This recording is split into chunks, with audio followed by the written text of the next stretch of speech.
IG Dattatray Karale बंदुखरातला गुरु मानत होते असा आरोप तृप्ती देसाईंनी केलाय। पेनड्राईव्ह गायब करण्यामध्ये देखील आयजी कराळेंचा हात आहे असा आरोपही देसाईंनी केलाय।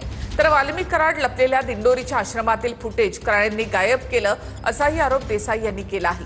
आयजी दत्तात्रय कराळे यांची दोन्ही प्रकरणामध्ये तातडीने चौकशी झाली पाहिजे अशी मागणीही तृप्ती देसाई यांनी केली आहे।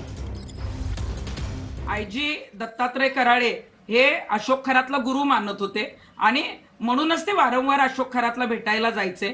जेव्हा जेव्हा अशोक खरातचे कारनामे समोर यायला लागले, महिलांचं लैंगिक शोषणाचे पेनड्राईव्ह समोर येणार होते, तेव्हा जे जे लोक ते समोर आणणार होते त्यांच्यावर गुन्हे दाखल करायचे, पेनड्राईव्ह गायब करायचा, हे सुद्धा काम आयजी दत्तात्रय कराळेंच्या माध्यमातून डिसेंबर 2025ला याआधी झालेलं आहे। जेव्हा दिंडोरीच्या आश्रमामध्ये, अण्णा मोरेंच्या आश्रमामध्ये वाल्मिक कराड 2 दिवस मुक्कामाला होता, संपूर्ण महाराष्ट्र आणि पोलीस दल त्याला शोधत होतं, त्यावेळेला सुद्धा 2 दिवस तो जो मुक्कामाला होता तेव्हा दिंडोरी आश्रमातले जे व्हिडिओ डिलीट करण्यात आले ते सुद्धा कुणी केले तर आयजी दत्तात्रय कराळेंनी केलेत। त्यामुळं या प्रकरणात खरातच्या तर चौकशी झालीच पाहिजे, कारण 18 कॉलचं तर रेकॉर्ड आलंय। आता अशोक खरात प्रकरणामध्ये दत्तात्रय कराळेंची चौकशी झाली पाहिजे।